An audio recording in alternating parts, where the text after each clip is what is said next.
great pieces of art. You can change your background then. Start sending you. Good. So we're going to start just sending you the stickers to put on your laptop, so you can. Yeah, that would be good. Yep.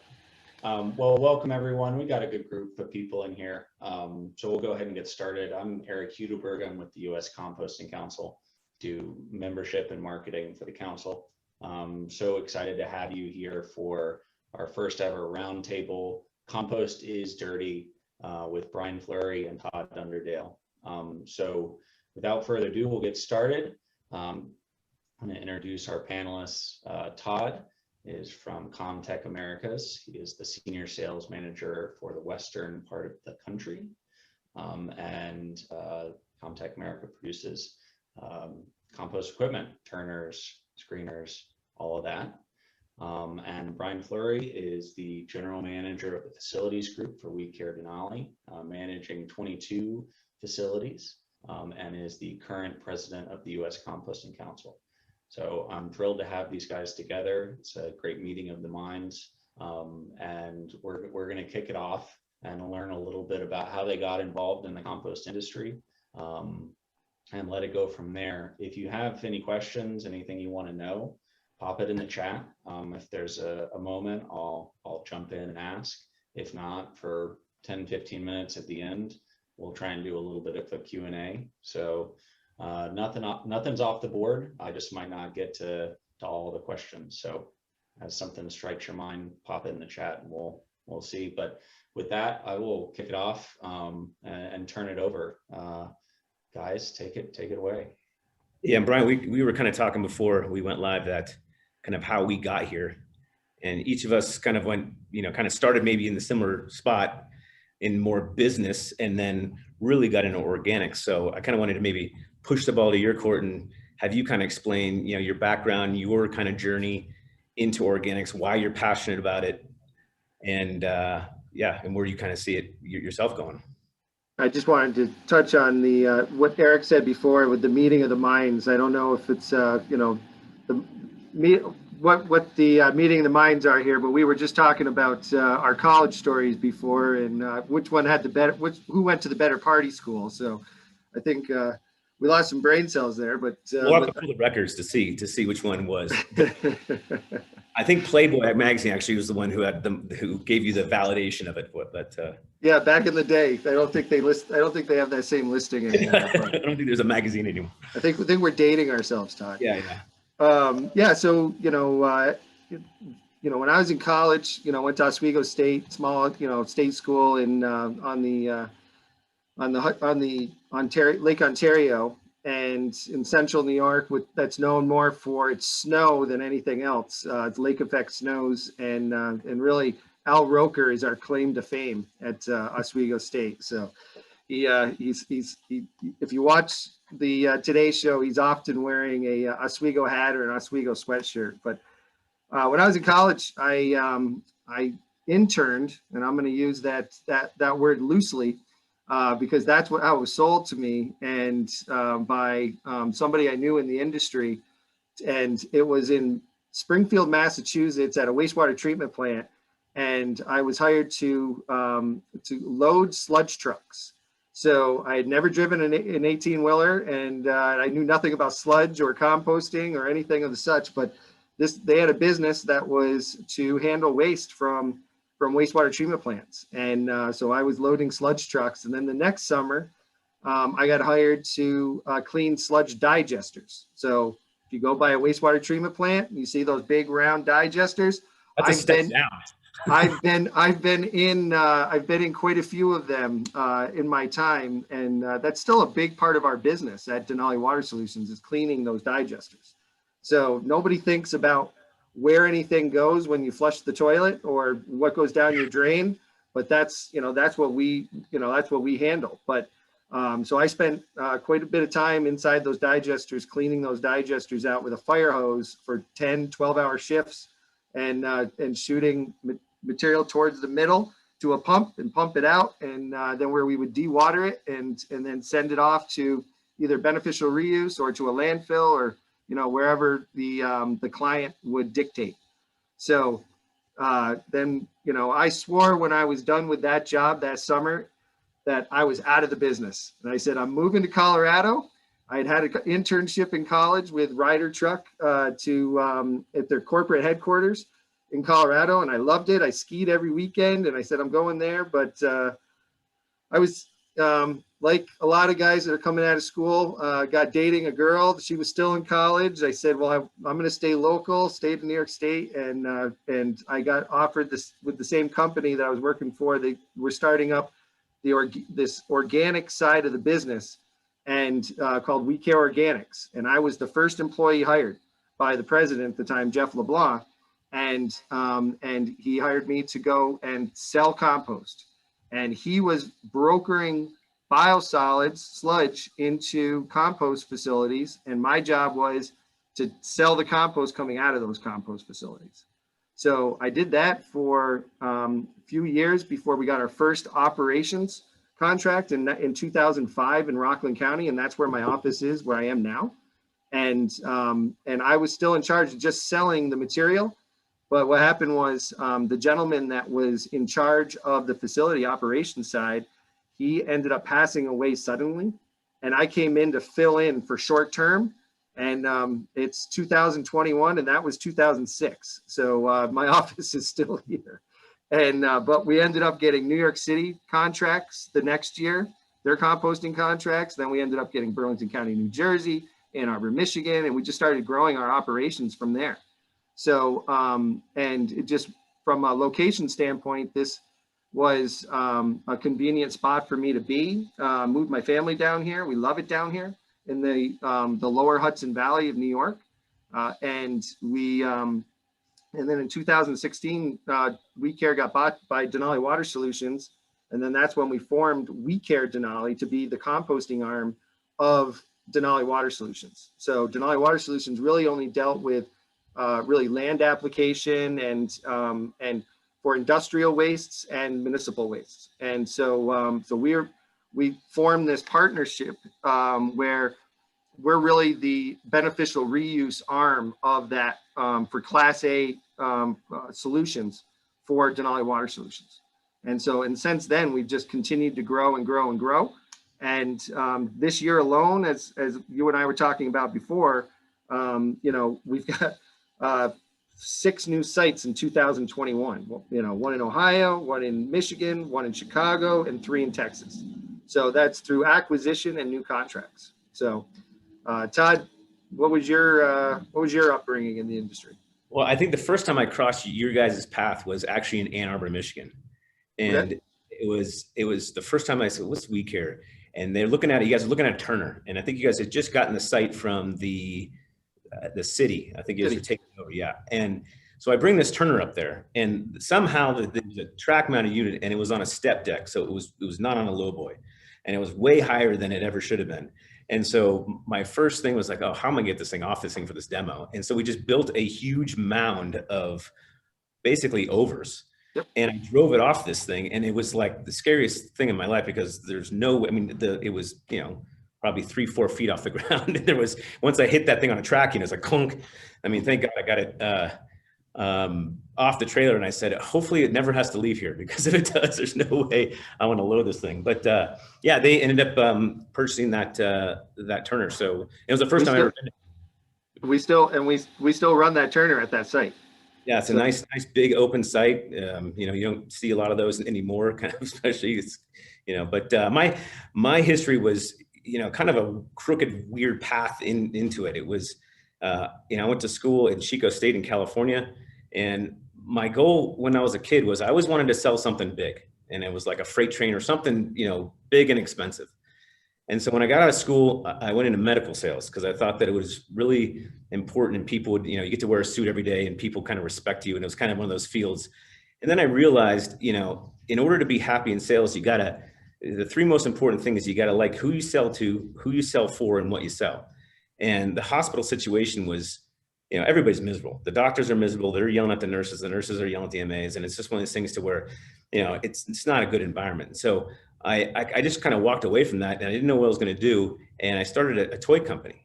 And so we were building toys and games, and we had board games. And we just finished developing this little prankster toy, which is kind of a little thing that you put on your couch and you could record your voice and you can set it on timer. And it had all these gadgets. And I had to work on the packaging and all these things. And I sold 36,000 of them. It was like my biggest deal, 36,000 to Nestle. And right at that moment, it was kind of like we merged with a software gaming company, and really the toy stuff was kind of going away.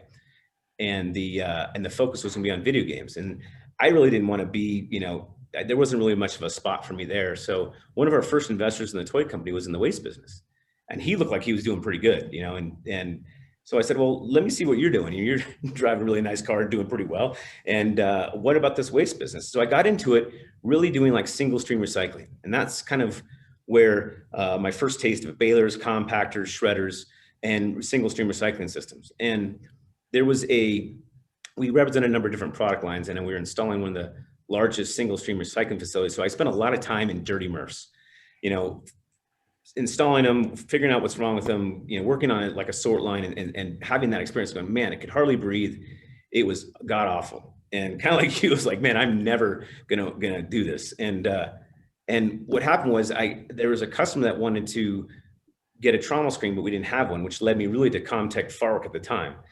And they brought a machine out, and it was actually to Grover Landscaping at the time, which out in California. And you go from a dirty MRF to like the open air of a compost. I mean, it was amazing. It was like, this is where I want to be. Like, I mean, it smelled amazing. It was not dirty and dusty. And really what got me hooked was, understanding the benefit that, the compost really provided to the soil, and being outside, and really it met the three requirements. Is, I believe in the product, Comtech, what we sold. I liked who I sold for, and I just loved the people that I was selling to. They're all down to earth. It was kind of like they had the same, well, it's going to come tomorrow. So, they just were, and very successful, wealthy people that you wouldn't know it. They're hardworking, drive around in truck. And I just really respected that. And that was kind of the things to where, as it was going, there was so much need that I saw from organic side of thing that it really kind of became, my passion was to promote it. And that's kind of. So how long have you now been with Comtech? So I've been now selling Comtech for over 20 years. I kind of lost count. I think so it was Comtech Farwick. And then there was, we started Comtech USA here. And then it turned to Comtech Americas, but actually selling the product, for over 20 years here in the US. Yeah. So our first taste of Comtech was, our first Comtech that we purchased was that Turner that you just talked about in Ann Arbor. And then, the first deal there. Yeah. And, but I knew Comtech through Simplicity, and which is, in the Northeast, that was the dealer that we dealt with in James Butler. And James, give that guy a lot of credit. He would stop in and see me. I mean, just repeatedly over the years, just every chance he would, if he was in the area, he was stopping in, and just to say hi. And eventually, I bought some equipment from him. Then I bought some more equipment from him. And he did, James he sold that business, as a couple of years ago, and to some good new owners. But that was my, we bought it. We ended up buying an XL3 and an M2 and I think there's only a few of them in the country. A Stonefex, which is a small little, There's a lot more on the western. Oh, there is. Okay, I don't really see. I've never seen another one on the East Coast, but so we bought quite a few of them, and we're they've been great machines for us, and as of we just bought an XL3. So, that's, this isn't a plug for Comtech. I'm just saying, that's our experience with the product and over the years. But, your presence, Comtech's presence, it's just continued to grow along as the industry's grown. A lot of the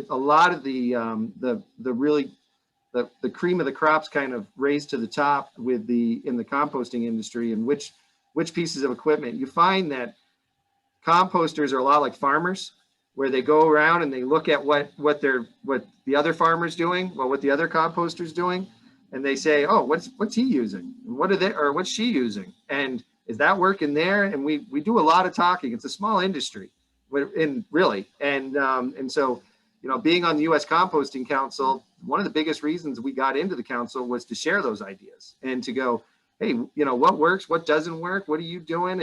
And like you touched on before, these are big pieces of equipment that cost a lot of money. And one bad decision can sink a composter for good. Because when we're going out and we have to spend, 300, 400, 500, and it just keeps going up. You buy a new grinder right now, it's over $1 million, for one piece of equipment. And it's, it's kind of, when you say it out loud, it seems crazy. And, think about how much material you have to put through a piece of equipment that cost $1 million to get your return on investment on that piece of equipment. Yeah, and a lot of the things, that reason I was excited about the Comtech was because it was European technology, and they were kind of far ahead of what we were doing. And I was kind of looking at them and say, hey, well, why reinvent the wheel? I mean, what are you guys experiencing? What's on the forefront? And a lot of things I talk about to landfills all the time is every landfill, it seems like, we got 100 years. I'll be dead by the time that's the landfill closes. But you just look over there, and they're 300 and 400 euro a ton, because they just don't have the landfill space. And it's like, to permit a new landfill is so expensive, and it just can't happen, to where we should be thinking right now, how do we prevent all that material, whether it's organic or whatever, away from the landfill to preserve that space?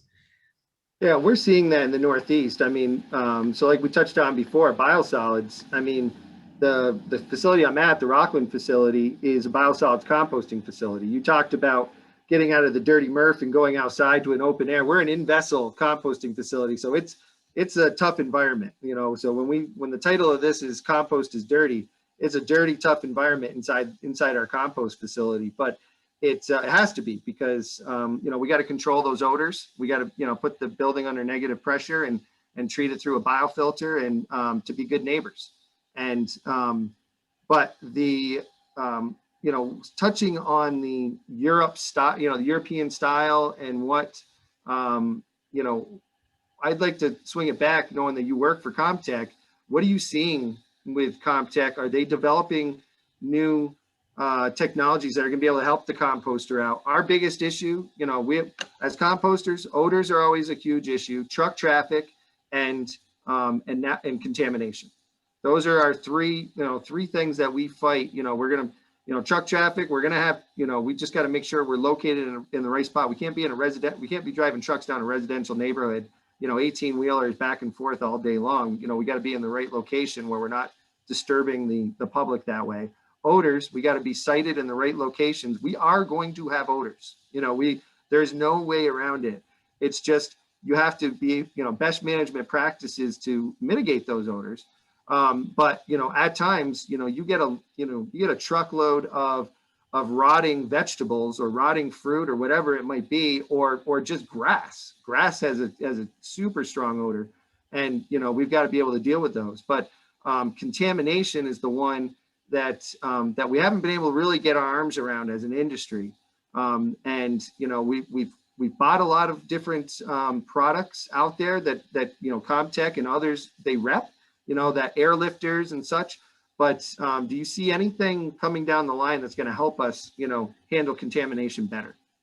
Well, I mean, I think everyone's always looking for one machine that's going to be able to do everything. It's going to take it out, everything's going to go in and go clean. And there is some level of how much do you want to spend to do it, and also really on the front end, which I try to preach as much as possible, is getting the public involved. And I think one of my talk last time, I was showing some pictures of, like, it confuses me. I go to Michigan, I go to California, I go to Oregon. I can't tell you what is recyclable in Michigan and California and Oregon, and it's all different, and the message is completely different. So if it confuses me, I can't imagine what it's doing to the person who really doesn't care about composting. And so it really has to come to where, what can we do to say, hey, listen, this is a problem in the back end. We need to nip it in the bud in the front end. And there's a lot of stuff I saw the other day, I was in Michigan this last week, and there was a straw. Was it a straw? It was a straw. And it was basically saying that it was 94% recyclable or something like that. And something, the whole gist of it was that it was going to save a sea turtle. And I'm like in Michigan going, why are you, first of all, this plastic is not going to break down in compost. So someone who looks at this and goes, 94 is pretty good breakdown. let's throw it in it's compostable. And then, so you throw it in there, but then there's no way that's going to come out in, in the finished product or in the back end. It's not going to break down enough. And it even says that on the packaging. So there's a lot of things we got to say is and my thought was, I've seen some wooden spoons that we moved a lot to disposable silverware this last year. And I saw stuff that was made from cardboard, was from all stuff compostable that I know without a doubt will break down. It's not colored, it's made of wood, made of cardboard, and actually adds carbon to the compost. And I think if we can get behind that and really, have stuff to where if you had a wooden spoon that didn't break down, it would look just like the overs, and you wouldn't be able to tell the difference between that and stick.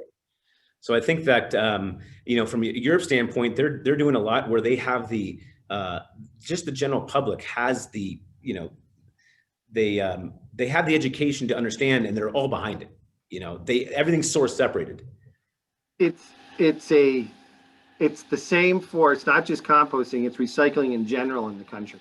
And it's the same thing. And if you've ever gone to a new airport, right? You go fly into Atlanta, you fly into Denver, you fly into Phoenix, and you're looking at their bin system, and you're standing there and you're going, okay, what goes in where? Because nothing is color coded. Every place has its own recycling rules. Right. And they've set their own, and it's and I think, I don't know how we get there. I bring it up on at many conferences over the last X amount of years, that how do we get we've got to get a unified system that is so much easier for the general public to follow. In my house alone, my wife and kids throw more stuff into the recycling bin that I pull out, but they think they're doing good, right. And that it's not, they're trying to do the right thing, but they just don't know, because they just think plastic is plastic, and then I also, I'll turn it over and go, all right, that's a 5, that's a 3, that's a 7. I'm like, okay, which one do they accept at my curbside versus at my office versus at that airport? And and I know what it takes when we get contamination into our compost facilities, and I'm trying to avoid that going to the MRF, and because I don't want them to have to deal with that. So yeah, we have the same problem with glass. And so yep. We all came from Michigan, and it's like, in Michigan, glass is 10 cents. I mean, you actually can take it back and you have a bottle bill. But in Denver, it says right on the container, there's no glass. I mean, they don't want glass. It ruins the machines at the MRF. It gets in the compost. It's horrific. But in California and other states, in Oregon, where they're actually paying you, where they charge you up front to, for the glass bottle, people think, well, geez, and everyone's moving around more than they used to. So you move to a different state, you would think, I grew up where glass is always recyclable. And so let's throw it in the recycling bin, and you get that. And the plastic bag is we were talking about before about the grocery stores. It's driving me nuts, because not only the plastic bag is worthless, you can't fit anything in them. I mean, I grew up, bagging groceries, so I'm kind of like a zealot about it, to where my family gets really embarrassed, because when I go check out the grocery store, I'm like, no, I got this. Let me bag my own groceries. I do not want some kid who doesn't know and hasn't been trained on how to do it. But then they get these I go, do you have paper? And they go, no, we don't have paper. I go, well, I can fit 5 things in this plastic bag. Like, I want to double barrel bag and fit as much as possible. And then I think about, well, geez, all these plastic bags, where are they going to go? So, I mean, that's, but luckily New York State has banned them. So now you go in and all you can get are reusable bags, but the funny thing about those reusable bags, a lot of them are made out of plastic, but yeah. It's kind of funny that, but or you got to pay 5 cents for a paper bag, which is great, and when I was a kid, it was all paper bags, and then it all switched to single use plastic, but so we're not going to solve it today, but and I think that most of the people that are on this, that are listening to this, are probably all have the same view as we do, that it's confusing. And I think that that's really the biggest issue, is that we, as an industry, the recycling industry as a whole, and I'll include organics in that we have to figure out a way to educate, and we have to make it simple. It's got to be, if it's not simple, there's going to be issues. And It's got to be simple for the fact that people aren't going to go out of their way, behavior, habits and behaviors. And then two, if it's confusing, they're either gonna contaminate the recycling stream, or they're just gonna say, screw it, I'm just gonna throw it in the garbage. Right. And so that's, it's, I don't know how we get over the hurdle, but I think standardize either color schemes or, there's got to be some more standardization across the recycling infrastructure across the United States. And it's going to have to start at a federal level. As much as I dislike more regulation, as a composter, I like, we don't need more rules, but I think that that's one area that we could all get behind, that but it's going to cost a ton of money, because all of these municipalities have invested in different types of recycling infrastructure. And if you're going to standardize it, there's going to have to be a ton of federal money to help standardize it across the country, because these municipalities and states and counties, they've already invested a ton of money into these programs to get them going to where they are now. Yeah, and I think a lot of it too is the packaging. I mean, you look just at food waste and the amount of different packaging that comes that's not recyclable or compostable. It gets, it's hard to take out hard plastics. And so what do you do when you have that, the bottle caps and things like that, and you've got people throwing that away, thinking anything that's contained food is food waste compost. And I see where these things are collected, and it's collected usually, let's just take a grocery store, for example. I mean, you have a bin that's sitting there that's got some trash in it. You'll have people walk by and just throw anything they think it's trash. So, from a collection standpoint to actually a processing standpoint, I think that a lot of the contamination can be prevented just by packaging, how food is delivered, how food is and right now we're seeing so much packaging. I mean, because everything, I remember just telling at the store, they used to have those little mochi ice creams, and you used to be able to go in and scoop them in. Now each individual one comes in a package. Yeah, I know. Well, the pandemic has not helped any of this. No. And so there's so much more single use that's out there right now and I mean, just the amount of, do you know how many plastic gloves are blowing onto my yard now? And I'm picking them up constantly in my yard. And I'm like, I don't even know where these are coming from. and that's hard to get out too, because when it gets all entangled with the compost and the overs. Yep. And I guess I guess the original question too is, what technology is gonna solve that? And a lot of it, I think there is no silver bullet. It's gonna have to be an information sharing with all the general public, get them involved and get them on board so they see. I think that if we kind of take this maybe to where the end product, why is it so important? Why is compost so valuable? And that is, we really need to talk about, what our soil is doing and how starved it's getting because of the fact is we're not putting back into it. And I think I heard when I first got into the business, they said, yeah, if you took all the green waste and all the organics and you composted it, you still wouldn't have enough to put back into the soil for what we need. Oh, it's absolutely true. Kind of shock, like, wow, like, this is a big problem. How do we do that? And I think that when you see, even just from like we were talking earlier, from when I was a kid, and food used to taste more like food than it does now, and really kind of putting those things back into the soil that we've taken out, that we really need to do that at some point. As population grows, we definitely need to it's really our biggest natural resource. It's not oil. It's not, whatever it is. I think it's the soil. It's really, we produce more food for more people than anyone else in the world. And we should look at that as our, as the number one thing we need to protect. You're speaking to the choir. Well said, guys. I wanted to hop in and see if maybe we'll take a question or two. Would either of you support a transition from perhaps over time to compostable packaging for all food that touches, or for all serviceware that touches food? So you're saying, would we support everything going compostable? Everything that yes, everything that yeah, and I mean, once it's proven compostable, there's a lot of claims of compostability that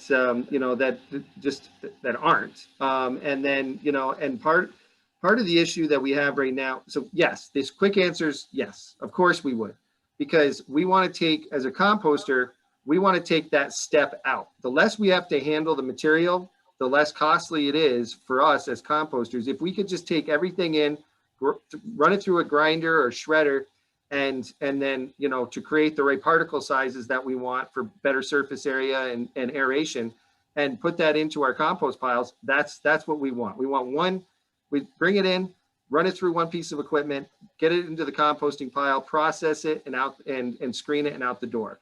But there are issues going back to recycling and terminology. Terminology is key to education, and what biodegradable means versus compostable.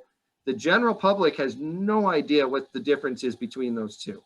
And so they see biodegradable, that biodegradable is going into that compost bin, or that, you know, that food waste bin, or whatever, you know, if they have an SSO program, it's going in because, and I don't blame them, because they go, well, it's biodegradable. You know, it's got to break down. It's going to break down. And if it's going to break down in the landfill, why isn't it going to break down in the compost facility? And so getting a better understanding of that, I almost want to go, I wish they would just go away from the word biodegradable. Like, what is what is the biodegradable?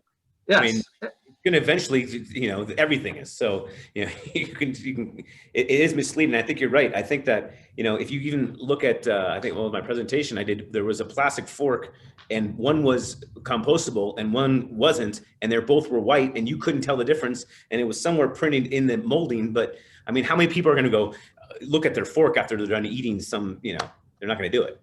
So unless it's clearly labeled, right?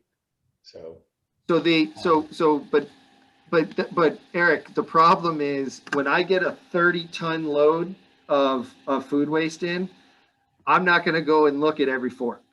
It's just, it's either going to be, I need to know that route from which it came, everything that's coming in, or 99% of it, is compostable materials that are coming in and that I can process. Otherwise, I got to take another step. I either have to have a pick line, or I've got to have or a depackager of some sort that's going to it's not going to differentiate between compostable and non-compostable. But people say, you know, so we have a depackager in Staten Island, and I've given dozens and dozens and dozens of tours, and they say, well, we've gone compostable. But does this machine tell the difference? And I say, no, the machine doesn't tell the difference. But they say, well, then should we be using compostable? And I say, yes, you should, because the only way we're going to get to that 99%, 100% compostable coming in is by everybody taking a step towards there.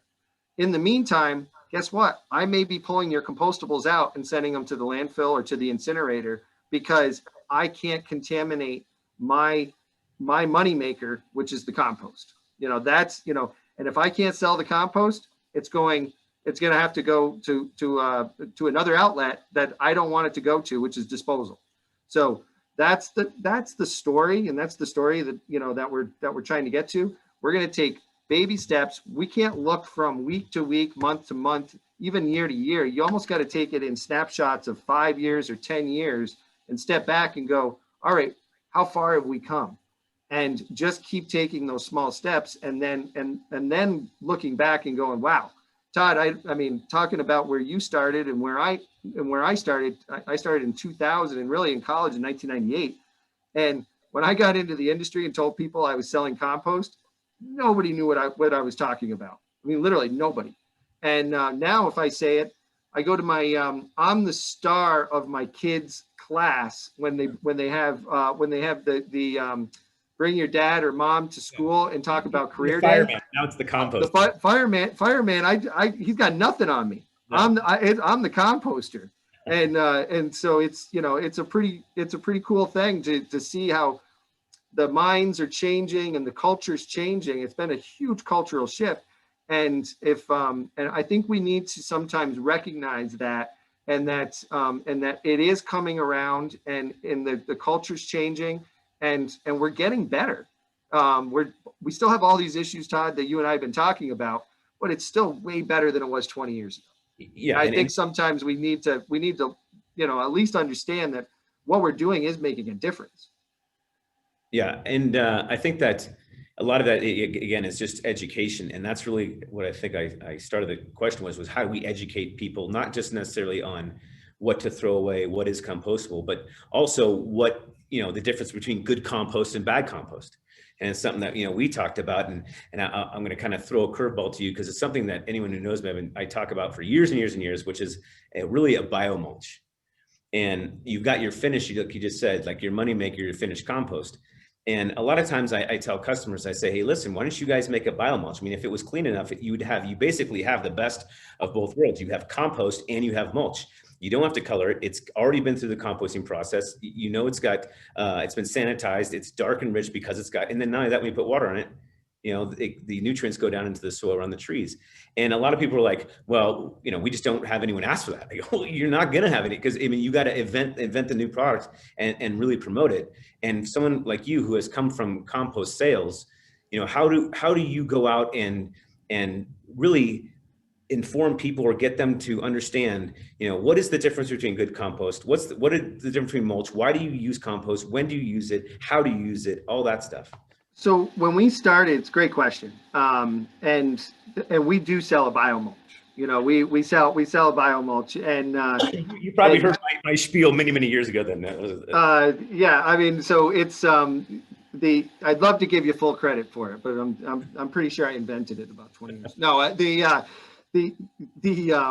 no, but we sell a biomulch, but most people they want, it's crazy that, some people want a red mulch, some people want a black mulch, some people want it, and we have to give them what they want. So yes, we do offer those various types of mulches, but when I put it around my house, I put a biomulch around my house because I know my plants want those nutrients. If I put straight carbon, the carbon's actually stealing the nutrients from the soil. And what people, yes, it's a weed suppressor, but at the same time, it's also stealing a lot of those nutrients because it's pure carbon. But do you charge more for the biomulch, or do you charge more for the red mulch? It all depends. It depends on the market, and in some markets we've done better, and some markets we're still, it's like anything else. When we're entering a market, we'll lower our number, get the demand up, and then gradually you build your price up. And that's how we got into the market. I mean, when we first got in the market, when we didn't have a company, I was the first salesman. We were just brokering compost. And we were basically doing it at the price of transportation just to get our name out, get our product into some projects. You had to build a portfolio. It's really hard to go sell to somebody. And when they go, well, who's using it? And you go, well, you're going to be the first. And so you got to build that portfolio. And the only way to do that is to get your mark. Someone's going to buy it if you put it in cheap enough, but then over time you build value, and then you can raise your prices and really start to build your market that way. Now, I think, other people have done it differently, but that's how we got into the market. But we developed a product marketing guide, or a product specification guide. And we went to the engineers and the landscape architects. Now, the president of the company, the guy who started the company, Jeff, he sold compost out of college just like I did. So that's how he knew the business. He was brokering it for a company called Wheelabrator in the early 90s. And so he saw and he knew, all right, this is what we got to do to sell compost. One was we got to get our product in. We're going to do that.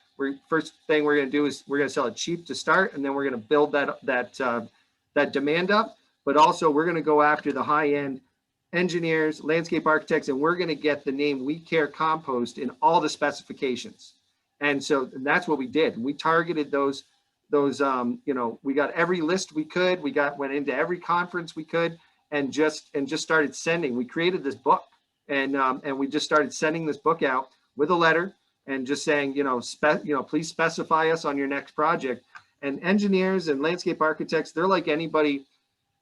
The less work that they have to do, the better. So if you can just give them the template, and they can take the template and put it into their specification, that makes everything much, if you can make it easy for them, that was what we did. And so, our compost is spec'd all over the Northeast still, because of all that work I did in the early 2000s just to get in. but to differentiate our material, we were talking about it before. How do you compete against, the DOT that's just stockpiling wood chips and leaves and then calling it compost and telling that the contractor can come pick it up for free. Well, that's why the USCC created the STA, the Standard Silo Testing Assurance Program, back in the early 2000s, was to show, all right, we are testing our compost. We're permitted to compost it.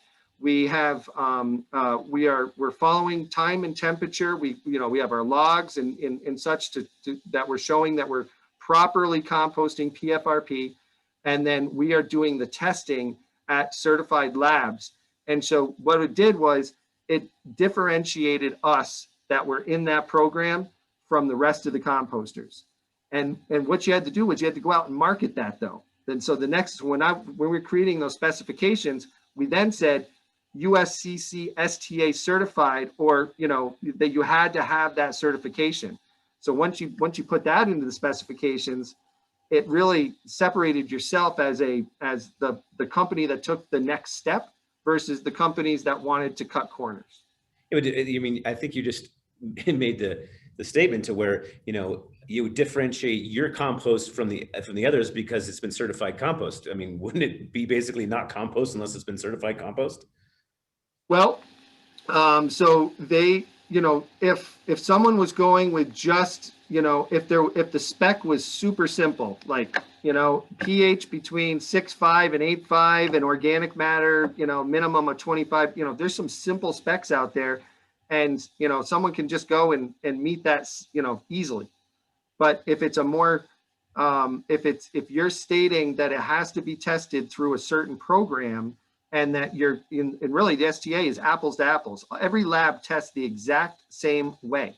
And so having that, that standardized testing is key in order, but you got to educate, it's like anything else, it's sales. So we've got to educate and sell the engineers and landscape architects that are specifying the materials to understand the difference between a certified compost and just a specified compost. Yeah, and that's kind of what I think we talked about. How there's so many people in our business that don't see how important sales is on the back end of promoting that product and education so people can understand. And we talk about the biomulch. I sometimes tell customers, hey, just put a eco block bin right there, and put some there and charge double. And watch, and you'll have people come ask you, well, why is that so expensive? And you go, well, let me educate you. It's because of this, this, and this. And I think a lot of it is, the PFRP is the most important thing I think of, the difference between compost and not compost. And I often tell people it's kind of like barbecue. I use that analogy a lot, which is, if you put a steak on a barbecue and you just flash it and you serve it up and you go, hey, try this barbecue, it's really good. They're going to look at you like you're crazy. You're like, that's not barbecue. Well, it's still meat. I mean, really, the barbecuing and composting are processes of slow cooking, something to where you are, providing an end product, which is either barbecue or compost. And, you can go to the store and ask for barbecue right at the meat counter, and they're gonna be like, what are you talking about? We just sell meat. Well, it's still the same in product, but not the same out product. And then I guess that's going to kind of segue to my next question too, which is, I've always trying to find what is the perfect mix? There was, when I first went through the composting operators training course way back when, and it was, through the University of Minnesota, I remember they had, the professors developed this computer program to really come up with what is the perfect, recipe for compost. And you're supposed to go there and put, okay, so many pounds of green waste, so many pounds of grass. And my thought was, I don't really understand, like, how do they know what these materials look like? Because one guy's green waste is different than another's. Anyway, we'll go out to the site and we'll kind of roll with it. And so we get out there, and their food waste pile was literally just a pile of milk containers. I mean, there was some milk running off, but it was just pretty much milk containers. And I go, that's not food waste. And so people are they've already done their program, and they're like, oh, we got to grab some of these milk containers. I'm like, this doesn't make sense. So I go over to the site, there's a guy there holding the water hose. And I'm like, who was running the site, and he's kind of standing there watching all of us. And I just went over to him. Hey, what would you do? And he's like, man, I'd take a scoop of this. I'd take a scoop of that. I put this much water and be done. And so that's when I clicked. I said, oh, the guy who's doing it knows more than that's doing it every day, knows more than some computer program. So from your standpoint of all the feedstocks you see, I mean, if you could say you had the pick of the litter of what kind of to make the perfect compost, what would you choose to make that? So that's a trick question. Every site I get, we're going to get in different materials. And so there is no, you are not going to be able to make the perfect recipe every time other than, so I can do it pretty well. I can dial it in with biosolids. So because my biosolids are the same every day coming in, and my wood chips that have come in are the same every day. And I can get that mix right on.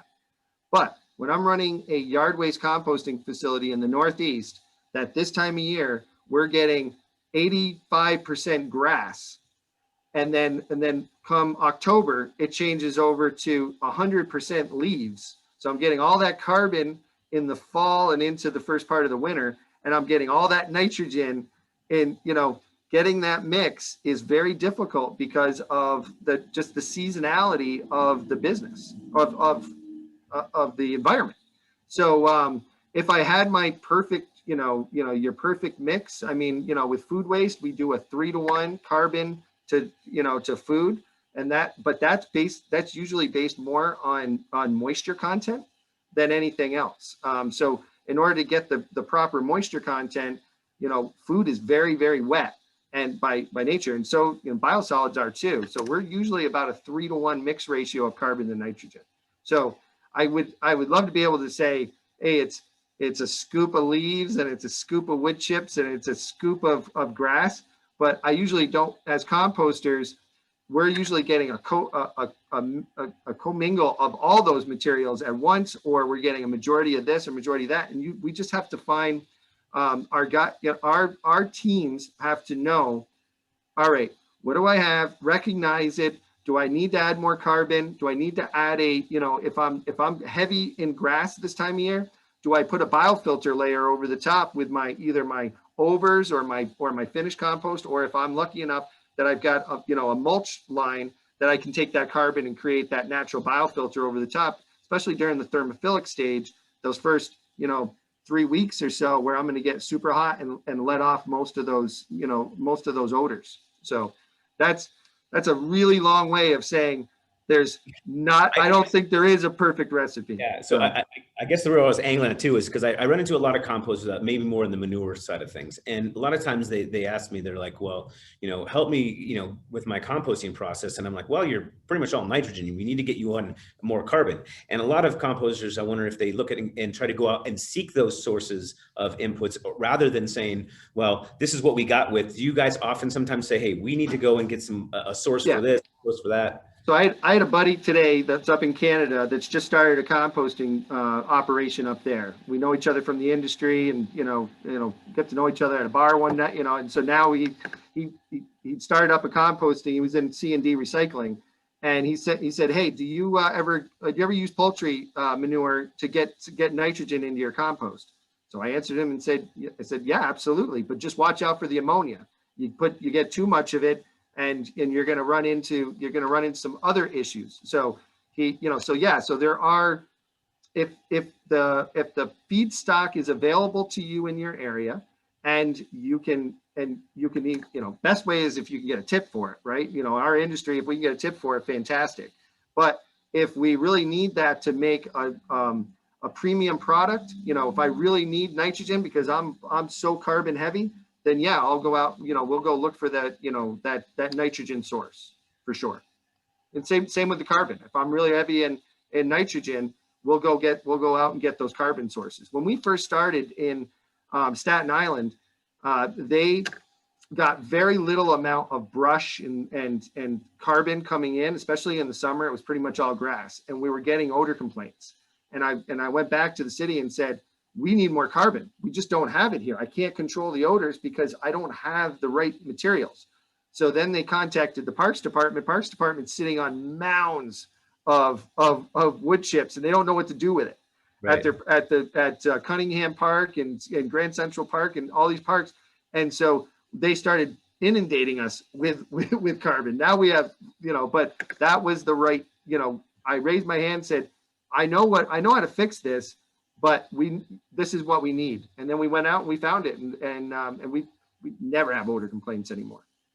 Yeah, and I think a lot of that, I guess my question comes from the lots of different composting processes I see, a lot of different feedstocks I see. You know, it's different from green waste compost to biosolids compost to manure compost, and even mortality compost. And you see so many different things to where you're always kind of wondering, well, how do you juggle all these different, you know, and is there one to where you say, you know what, it's a very good source. And I when I originally went and got my CCP, I read both the composting operator's handbook, but then I also read the on-farm composting handbook, which really was amazing because there was so many things I never even thought of, and different ways, especially with manure handling and different types of manure, whether it's dairy cattle or whether it's beef cattle or anything. So there's so much more involved in it that you can really get down into it. But how you deal with all those different types of feedstocks and at what ratio is difficult.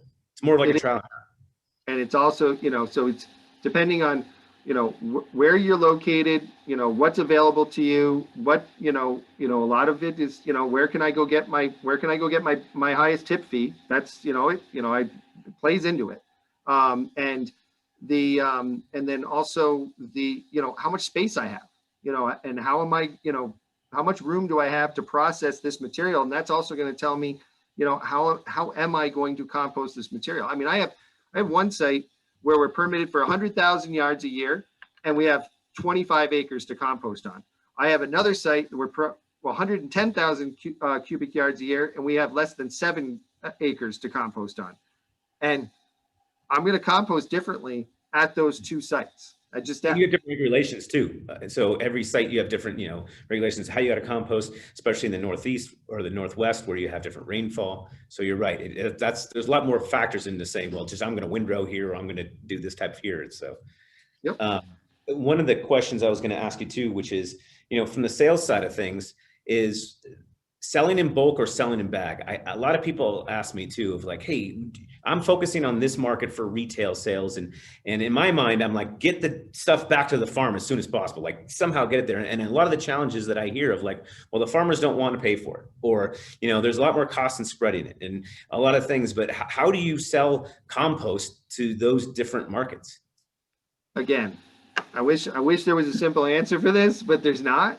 It all depends on what market you're in. You know, so we were strictly bulk for the longest time because just the logistics of bagging is so difficult, and it's expensive.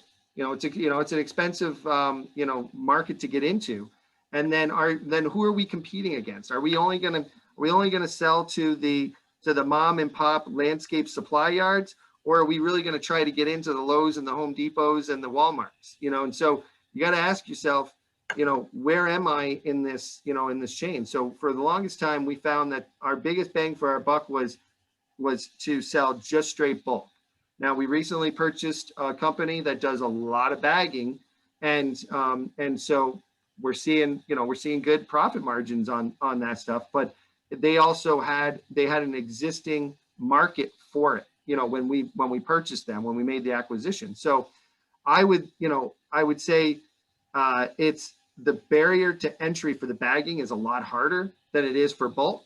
And, you know, bulk's just, you know, bring a dump truck in, load up the dump truck and get it out, where, you know, the bagging is, you know, this, you know, Joe Landscaper might want 2 pallets, and the landscape supply yard down the road might want 4 pallets. And then, you know, and they're on the other side of the city, might want 6 pallets. And the logistics of that are very costly, and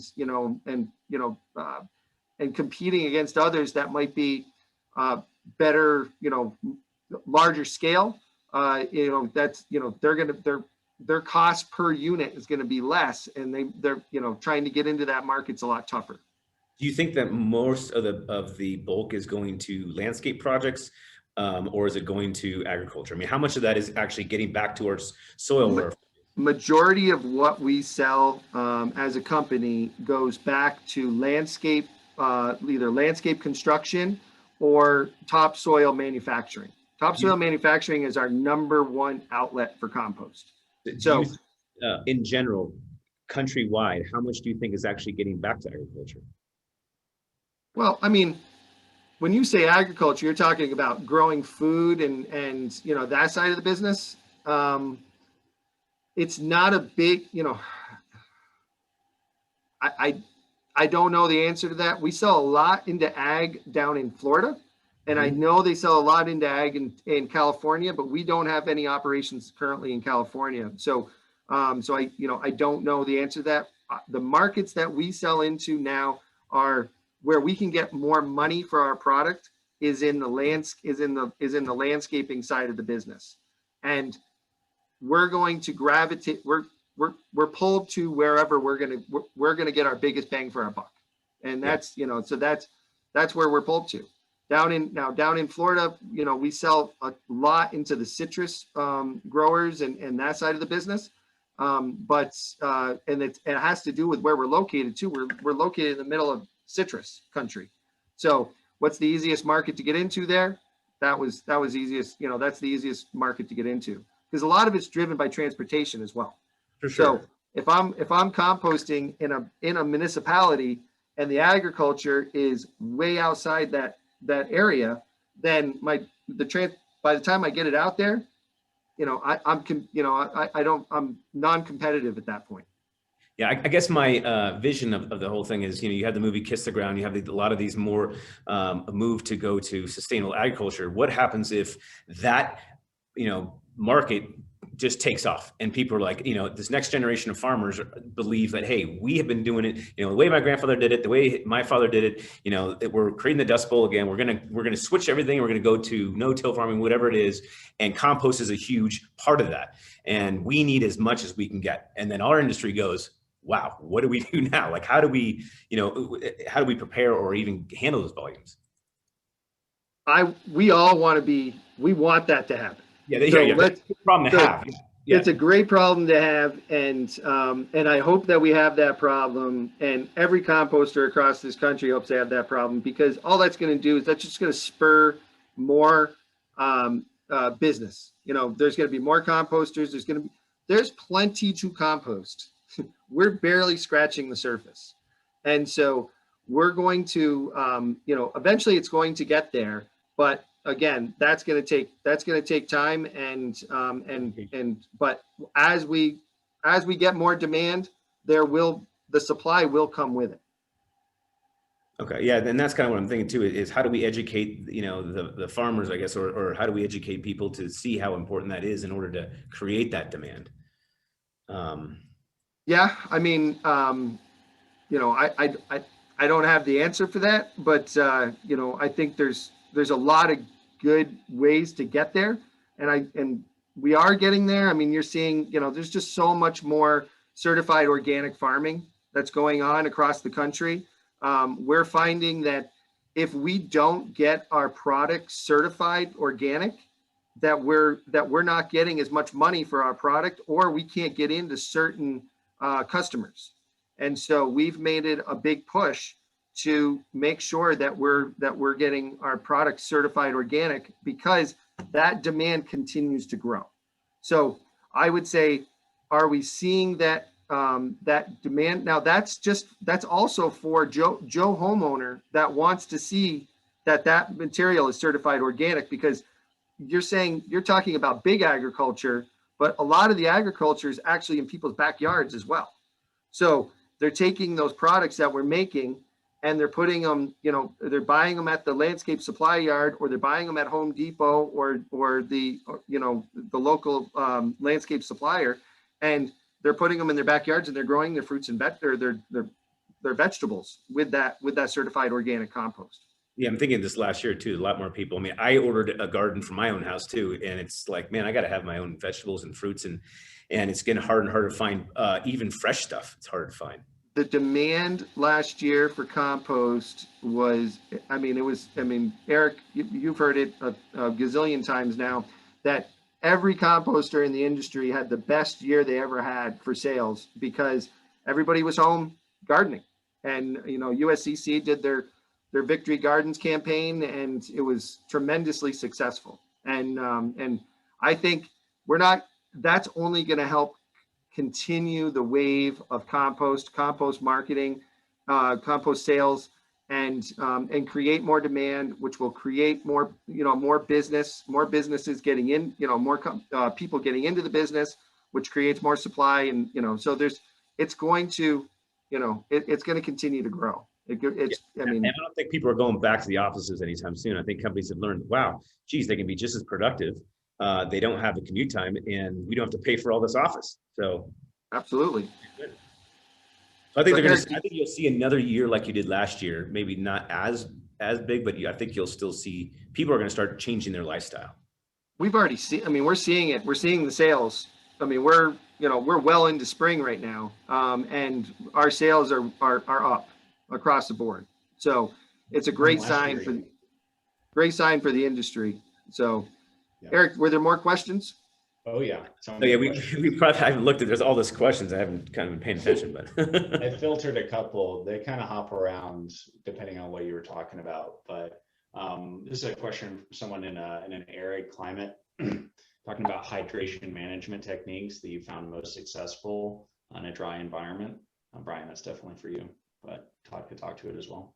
Yeah, so in Phoenix, where we run a composting operation for the city of Phoenix, we have a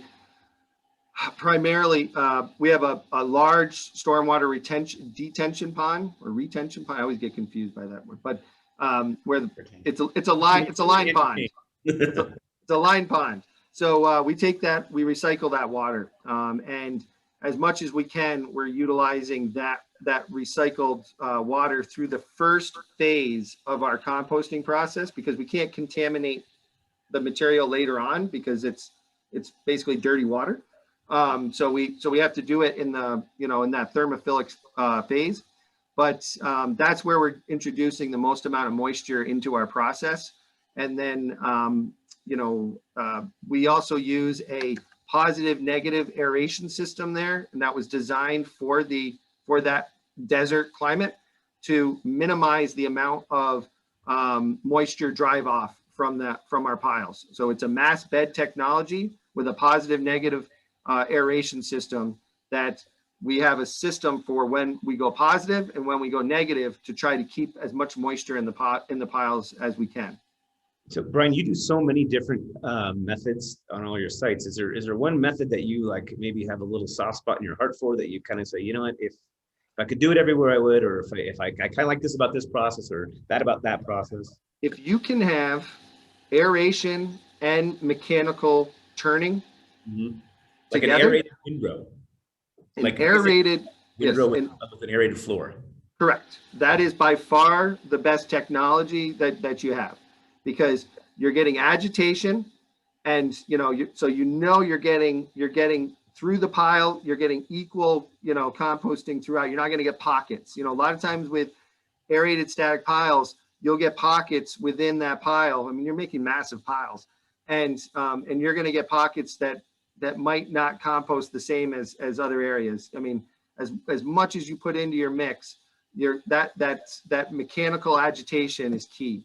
And then having that aeration is just, but that is the best technology. If I had to pick, and we run a couple technologies like that, they're in vessel systems where we have aeration, and then we have agitators that turn the material. Yeah, and I think, just from my experience too, obviously, the turning of mixing and homogenizing the material is so important, and it's also getting the water into it. But then oxygen is key. The most important thing is just like any living organism. You need air, you need water, and you need food. And so, with your CNN, you got your food, your water, your oxygen, or your water is your moisture, and then your oxygen. And a lot of times I go to sites, and I can tell you right when I walk on the site, I can take a smell and I go, okay, it's too much of this, too much of that, not enough of this, not enough of that. And if you could have as much oxygen as you possibly can, the best it would be. If you asked a human, would you want more oxygen or less oxygen? They're going to say, give me more. Why wouldn't you? So absolutely. I think, and a lot of times, and I know that you deal with this, Brian, is that you just don't have the option to do what you want to do. It is what it is. And you basically have to deal with a lot of way it was designed, way it's permitted. To change a permit, I go, oh, you guys, we should do it this way. And they're like, yeah, go try to change the permit. Hell no, we're not going to even go down that road. And so, and I guess that's, to do you find that there is, I guess, because I see a lot of things, like I know some sites where you guys do like this technology and that technology, and I can go into kind of in Europe, kind of what they've done. They've kind of gone back to more like what you're talking about, Brian, with this more of a windrow or an aerated kind of situation where the floor, because of the fact that, you know, the odors is an issue. And you need to have oxygen. Oxygen eliminates the odors, and you've got you know, people that are close to the compost process, and that's your biggest concern when it comes to it is the odor. So the other nice thing about having both aeration and agitation is that we can create a smaller particle size going in, because we're going to keep mixing that material, and it's going to get in. We're going to get the oxygen into it. Where when we go with an ASP system, we have to use large particle sizes to get the bulking agent to get the aeration and keep that aeration flowing for the you know, 21 days or you know, however many days you're going to be in that bunker, or, you know, that in that static pile. So and then what happens then when I go to screen it, I'm getting less material in my fines that I can go to sale with. Now I'm recycling more back through my process, which is another step. It's another handling step that just increases my operational costs. And then so you're turning more to get, because you probably get compaction, so you probably then turn more to get to, like you said, to fluff it up, to aerate it in order to get that porosity. Correct. Yep. So that's really, that's the reason, you know, that I like the dual, you know, aeration and agitation, because I can also get more production on the back end to go to sale of material, and less double handling taking that material, because most systems, I start here and I end here, and then if I got overs here, I got to bring it all the way back up to the front, which is another is more handling. And you know, we're always looking to, if I can touch it less, the you know, the more efficient I can be, the more money I can save. So you guys cure it all? I see a lot of times I go to customers and they don't have a curing phase or process, and you know, they're trying to screen right out of the windrow, and it's at, you know, 150 degrees. You see the big plumes of smoke, and it's like, man, we need to really bring down that moisture. You'll get more finished product if you do, but it's like, wow, we don't got time. It's just like, okay, how do you guys deal with curing and bringing and reducing the moisture in it to screen? So, you know, and again, you know, we have you know, 24 different sites, you know, 19 composting operations, and the every one of them is a little different. Some of them were regulated to have a certain amount of curing time. So you know, some places where 30 days, you know, you have to have curing for 30 days before you can go out the door. It's part of our permit. But for the most part, I would say we cure pretty much across the board at least for 30 days at every site. And some sites, I mean, we may get 6 months of curing, but often I would say typically we're between 30 and 90 days of curing. And it is important. So I guess that's so important. Yeah, and I guess but it's space. But you know, space is always the key. You know, space is money. And you said, like, a lot of you have 26 sites. Like, how do you do that? How do you go into a site where you've acquired it, and you know, it's like, hey, we've been doing it this way our whole, you know, for 25 years, and here it comes in We Care, and you know, do you guys say, okay, we're going to do it this way? Do you just say, well, we're going to kind of adapt and kind of modify your process, or you just let them do it, or how do you do that? So what you got to do, so you go in and you say, all right, what equipment do you have? What manpower do you have? What's your budget? You know, what are you getting? There's so many factors that go into it.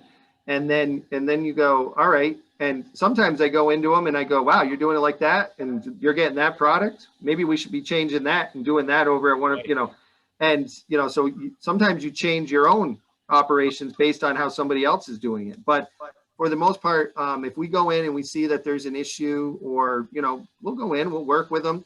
I think most composters know that there's not just one way of doing it. There may be a better way of doing it, and most of the like the companies that we've acquired, they realize, hey, I might be limited by my equipment or my personnel or my feedstock, and you know, they're very welcoming to, hey, you run all these other sites, can we do something better? Can we do something more efficient? Because everybody wants to create a better product. Everybody wants to do it and make more money. And Yeah. so, they, we found that everybody's pretty open to suggestions. And I've got multiple people on my team that I send around to other new sites that we're either acquiring or we're just starting up, a municipal contract, and they'll look at the process. They know composting because they've been doing it forever, and they'll work with the other managers on, hey, have you thought about doing this? Or maybe we should purchase this piece of equipment because that's going to help us, help you do this. And, composters talking to composters it works. If it was our CFO going in and telling the composter, hey, you might want to do it like this, they're probably not going to listen as much. But when you say, hey, I run this compost site, most composters are willing to say, to go, all right, yeah, that makes sense. Yeah, and it's pretty smart. I mean, you're like a coach that goes in, and not every, playbook is going to work for every team. So you kind of go there and analyze, okay, who are my teammates? Where are my strengths? Where are my weaknesses? And then you kind of, change and adapt to that, and maybe change the playbook, or maybe you don't. So yeah, we do that all the time. We're trying to create a team atmosphere where every manager or every and the mechanics, and where they can communicate with one another and build off each other to how do we consistently get better at what we're doing. We don't have one site where we're doing it perfectly. I can tell you that right now. I wish we did, but we don't. We're getting close. We're getting better at most at some of them. But we can always do. We're always going to be able to do better. So what's one thing that if you look back and go, man, if I would have known that, then, it's like the thing that you could go back in time and be like, geez, if I could take my brain and put it in there, I would do this different. Daily housekeeping, when I look back at the first composting operation that I oversaw and how we just did our lack of daily housekeeping, lack of PMing our equipment to where we are now, mm-hmm. and then how our costs have come down considerably because of that, our downtime and our repair costs, it's night and day. But didn't know wasn't taught that, just had to learn it, the hard way, which is, hey, if we stay on top of this and we blow this piece of equipment down every day and we grease it every, and you see the results that way. And, but, that was, that was something that, because coming from the sales world into the operations world, that, we, kind of learned the hard way. Well, and I tell people all the time, I'm like, man, you're going to buy a $750,000 Ferrari. Would you not put oil in it? Would you not that's insane to me. And a lot of times, people have the mentality of, well, we don't touch it until it stops working. And you can't do that with this. You've got to be able to, constantly, do the maintenance on it. And it's all laid out there. You just got to do it. But make that investment. It's a very small investment, and you will get, tens of 20,000 hours out of that piece of machinery if you take care of it right.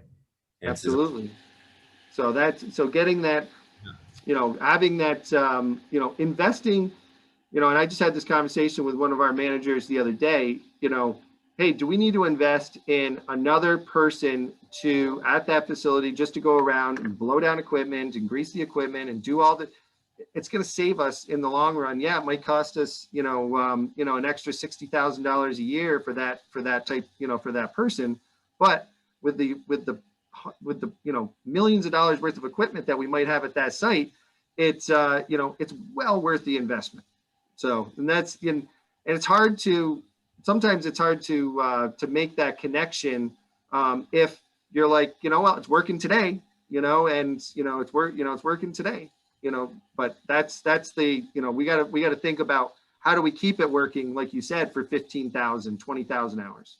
Right. And a lot of times I think of, compost sites that you guys run your facilities almost like a pit crew. It's like everything is going like this, and this, and then when something breaks, you kind of need to have that crew there to fix it. And it would be almost like an indie crew that doesn't have the parts there. And I know we kind of, one of the topics was about the parts and about how crazy it's gotten with the lead times on parts and availability. And it's almost like if you had your race car, but didn't have any tires, and then, the guy came in and someone said, okay, call your dealer, go order some tires, you would lose the race. So a lot of it is knowing what to have. And that's something that, asking manufacturers like, hey, what are the most common parts you have? And I think a lot of the customers have relied on, it doesn't matter whether if it's engines or equipment or anything. It's in the past, we've kind of relied on, hey, that part's right down there on the shelf in the local, our local dealer or local area. And it's just not anymore. And, I know for us, it's like we're supporting all North America and Canada, and you've got, as your business grows, as the machines grow, and as our industry grows, so does the equipment and so does the support needed for that. And this, this was a question that I really, that I wanted to put out there, because I know there's a lot of people that are interested in this, because everyone in our industry is dealing with it right now, where we had maybe a 2 or 3 day lead time for a normal part is now a 2 or 3 week lead time.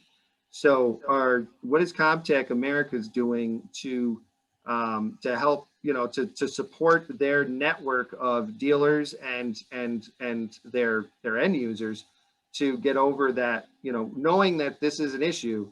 Are you guys like making an effort to stock more, putting orders in now because you've got the extra step where, as much as you guys, it's still a German company. And so some of those parts are going to come from Germany. I mean, there's just no. Yeah. Okay. Austria. And don't let the Austrians call it a German company. So, all right. Sorry. All right. So it's an Austrian company. Americans call it a Canadian company too. Here, roll that back. I'll redo that. So. No worries. I got you. But yeah, I mean, it's not just us. It's all of our network. So it's really, putting it to our dealers for them also to increase their stock. And it's like a rising tide lifts all boats. But you can put in an order for $100 million, but if you can't get the parts, you just can't get the parts.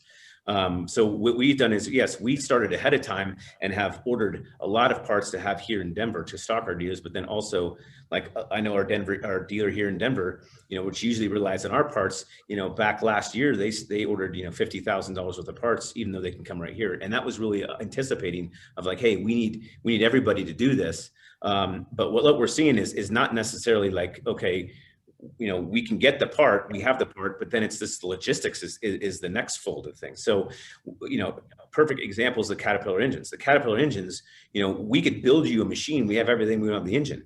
And Caterpillar, would use ocean seas containers to get the engine back there, but they don't have the ocean seas containers because they're sitting on a ship outside in California. So we've been air freighting engines to Europe. Now, you know how much a C18 engine weighs, and the expense of air freighting an engine is very, very expensive. So, there's a lot of things in the chain to where even we're seeing from FedEx of just the amount of volume of everything that's coming in is slowing the process down. So from our standpoint, what we're trying to do is get the parts as fast as possible from, not only for our dealer, but then also supporting the customers through our dealer network. So there's the supply chain issue, and then there's also a personnel issue that we're seeing. So we're having a heck of a time getting people hired across the board. I don't know if you guys are seeing it, but we're seeing it, from an operator, laborer, sales, you name it.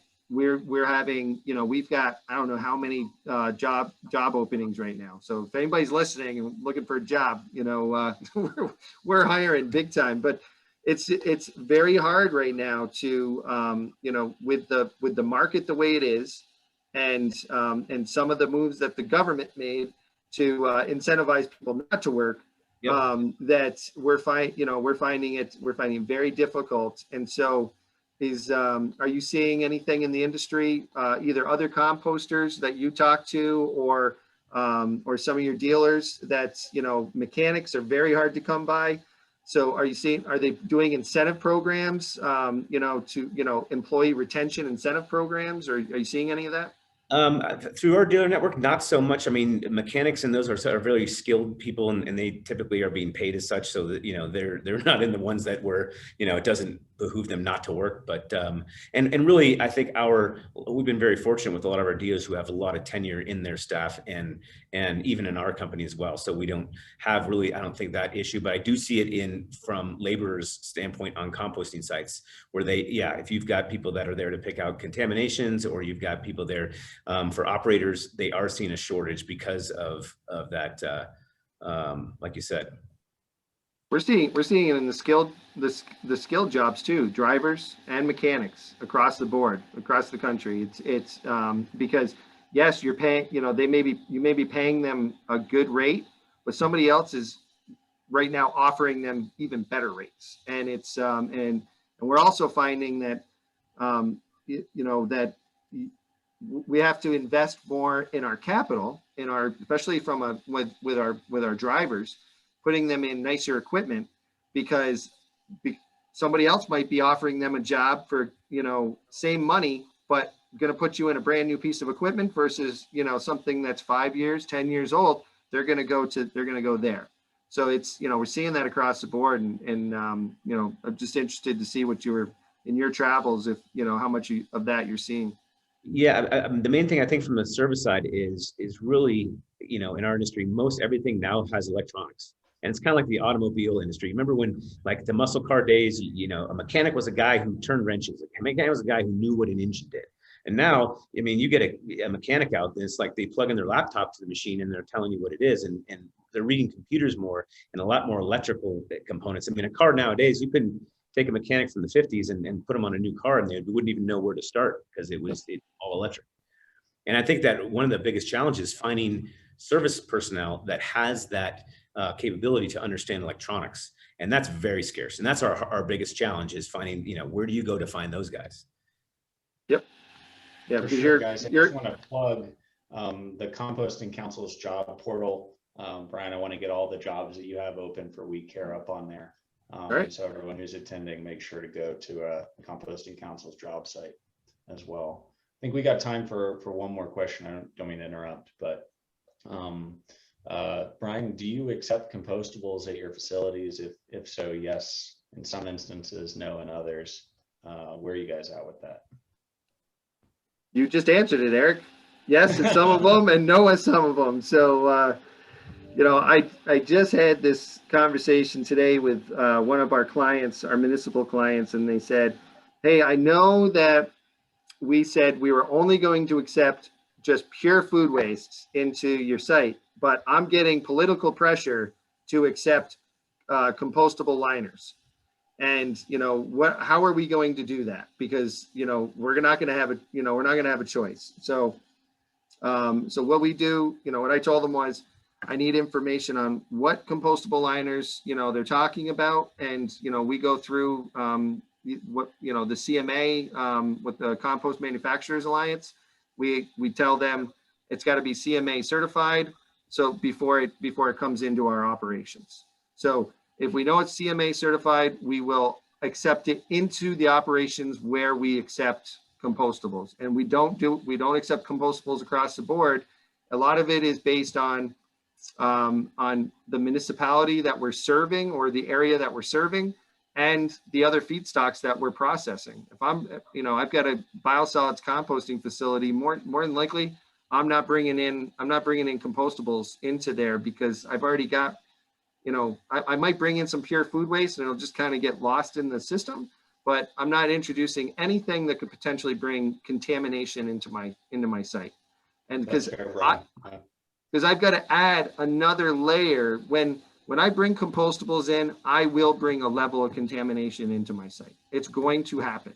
And I need to invest, or I say but the composter needs to invest in additional equipment that Todd sells, which is going to help us, remove it on the front end or the back end of the process. And sometimes it's both. But they've got airlift systems. They've got Comtech sells the Hurricane, and these different units that are designed just to, but they're very expensive. And so if we get a high enough tip fee to accept some level of contamination, that's going to offset our costs for that additional capital requirement, then those are all the factors that go into us deciding whether or not we're going to accept compostables and the potential contamination that will come in with those compostables. That's fair. It's a shameless plug for an upcoming summit on compostables that the council's doing. So June 17th and 24th and July 15th, the council is doing a by composters for composters summit on compostables. So there were probably 30 questions about compostables. So that's why I just thought I'd mention it. So. And we have to find ways of composting the compostables as an industry. And so that's, and so we have to develop the infrastructure across the country to handle these products, because there's got to be a means, there's a mechanism. The food waste is going to come in something. It's easy for me to sit here and go, just bring me the food waste, but that's not really logistically, that's nearly impossible at times. So we've got to figure out ways, and it's going to be through innovation with equipment. It's going to be through education, and it's going to be through innovation in those compostable products as well, that to make sure that they break down. That's great, Brian. Thank you. Have a couple of minutes left. I just wanted to say thank you to both of my co-panelists here. Todd, really appreciate you coming on. Appreciate Comtech's sponsorship of the council and our annual conference. And Brian, for all your time as a volunteer board president. Thank you for taking the time to support this industry, and we benefit from all your expertise. So thank you very much. I still have some questions I want to ask Brian. You didn't answer a bunch of them, so I don't. Oh my goodness. Todd, maybe we'll have to do a part 2. Yeah, we probably will. Yeah. And to all the attendees, thank you very much for coming. You'll get a recording from me. There were a ton of questions. I'm not sure that our panelists are going to be able to get to them. It's a busy season, but I'm going to do my best to try to coordinate a little bit of back and forth for some of the more detailed questions that I wasn't able to read. So again, thank you both. And it was good to see you both, and see you in Austin in 2022. Sounds good. Thanks, Eric. Thanks, Eric, and thanks, Todd, for sponsoring. All right, appreciate it. Take care. Bye, folks.